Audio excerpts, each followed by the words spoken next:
Hello, friends. Salutations mes amis. Vous êtes-vous déjà trouvé dans une situation où vous ne saviez pas trop quoi faire? Vous aviez peut-être une décision très importante à prendre, ou vous étiez confronté à une situation difficile au travail ou à la maison.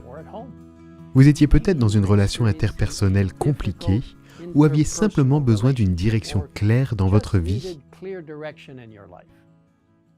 Pour ces situations et bien d'autres, savez-vous qu'il existe une clé pour pouvoir agir avec sagesse à tout moment? Eh bien, il y en a une.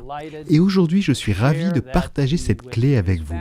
Elle se trouve dans le 5e volume de Testimonies for the Church, à la page 43, où il est promis: ceux qui étudient la Bible, consultent Dieu et se confient au Christ seront capables d'agir avec sagesse en tout temps et en toutes circonstances.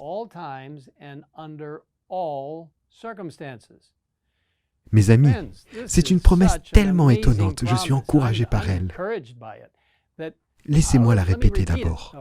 Ceux qui étudient la Bible, consultent Dieu et se confient au Christ seront capables d'agir avec sagesse en tout temps et en toutes circonstances.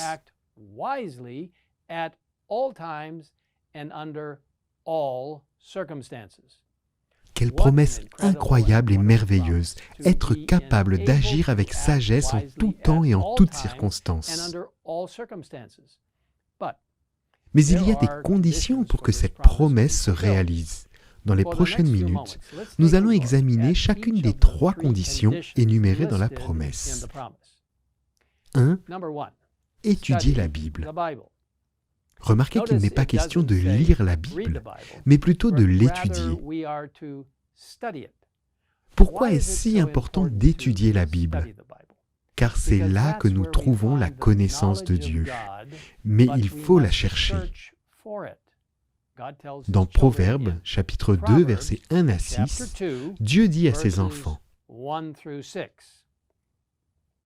mon fils, si tu fais bon accueil à mes paroles et si tu retiens mes commandements en prêtant une oreille attentive à la sagesse et en inclinant ton cœur à l'intelligence, oui, si tu appelles la sagesse et que tu élèves ta voix vers l'intelligence, si tu la cherches comme l'argent, si tu la poursuis comme un trésor, alors tu comprendras ce qu'est la crainte de l'Éternel et tu trouveras la connaissance de Dieu. En effet, c'est l'Éternel qui donne la sagesse. C'est de sa bouche que sortent la connaissance et l'intelligence. Alors comment étudie-t-on la Bible? Dans la prière, avec un esprit et un cœur ouverts, en l'acceptant comme la parole de Dieu qui transcende le temps et la culture. En fait, nous devons lire la Bible telle qu'elle se lit. Aujourd'hui, Dieu nous parle à travers sa parole, mais nous devons prendre le temps de l'écouter.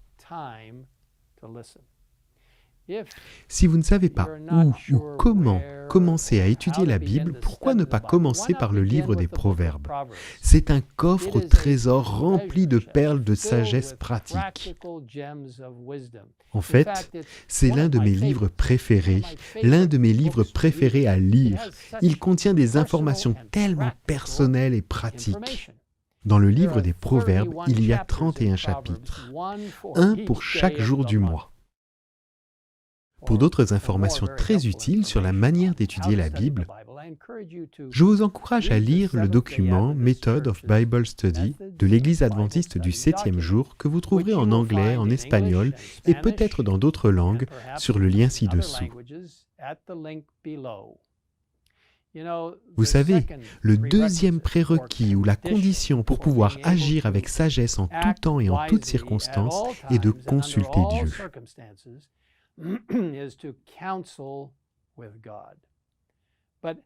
Mais comment pouvons-nous, en tant qu'êtres humains, consulter le Dieu de l'univers?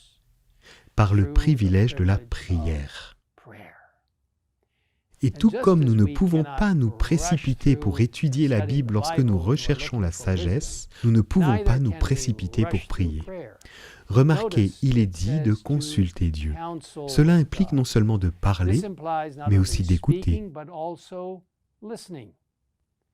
Dans le beau livre, Le meilleur chemin. J'espère que vous connaissez ce livre. C'est l'un de mes préférés. C'était aussi le livre préféré de mon père et il nous a transmis la belle connexion à ce livre simple et merveilleux, Le meilleur chemin. Dans ce livre, nous sommes avertis ainsi. Si avant de croire, nous prenons conseil de nos doutes et de nos craintes, ou si nous voulons résoudre tous les points qui pourraient nous paraître obscurs, mais si nous venons à Dieu dans le sentiment de notre impuissance et de notre dépendance, si avec une foi humble et confiante nous exposons nos besoins à celui dont la sagesse est infinie, il entendra nos cris et il fera briller sa lumière dans nos cœurs.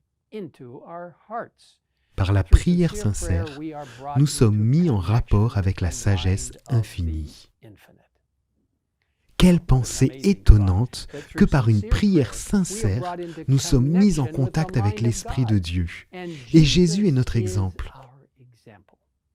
En dépit de son emploi du temps chargé, il nous est dit dans Marc 1, verset 35, « Vers le matin, alors qu'il faisait encore très sombre, il se leva et sortit pour aller à un endroit désert où il pria. »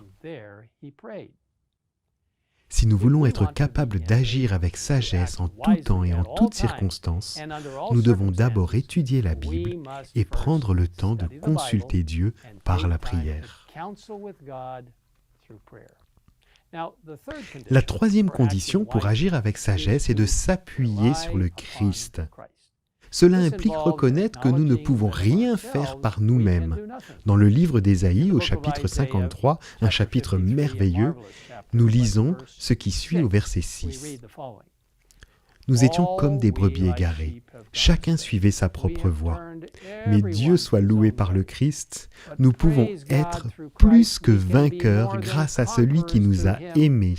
En effet, j'ai l'assurance, écrit Paul dans sa lettre aux Romains, que ni la mort, ni la vie, ni les anges, ni les dominations, ni le présent, ni l'avenir, ni les puissances, ni les hauteurs, ni les profondeurs, ni aucune autre créature ne pourra nous séparer de l'amour de Dieu manifesté en Jésus-Christ notre Seigneur.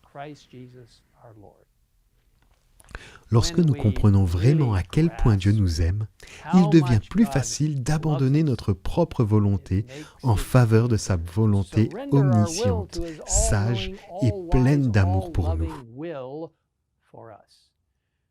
Car pour nous confier vraiment au Christ, nous devons cesser de compter sur nous-mêmes et abandonner notre volonté à la sienne en disant que ce ne soit pas ma volonté qui se fasse, mais la tienne. Lorsque nous faisons entièrement confiance au Christ, il agit de manière merveilleuse. On nous promet, lorsque dans notre humble foi, nous nous appuyons sur le Christ comme notre force, notre tout et en tout, c'est alors que la puissance de Dieu repose sur notre travail. Voici donc le secret de la réussite. Ceux qui étudient la Bible, consultent Dieu et s'appuient sur le Christ seront capables d'agir avec sagesse en tout temps et en toutes circonstances.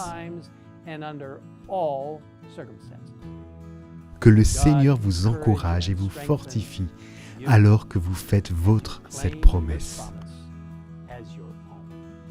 Prions. Père Céleste, merci pour ces paroles encourageantes qui nous aident à comprendre que lorsque nous lisons ta sainte parole, lorsque nous cherchons conseil à travers la prière, lorsque nous nous en remettons entièrement au Christ et à sa puissance, tu peux vraiment nous dire exactement ce qu'il faut faire en toutes circonstances, à tout moment. Merci Seigneur pour cette merveilleuse promesse.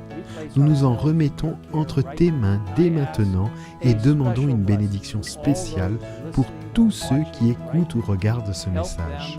Aide-les à étudier ta parole, à te consulter dans la prière et à s'appuyer complètement sur Jésus alors que nous approchons de la fin des temps et du retour de Jésus. Nous demandons tout cela au nom précieux et puissant de notre Seigneur et Sauveur Jésus-Christ. Amen. Amen.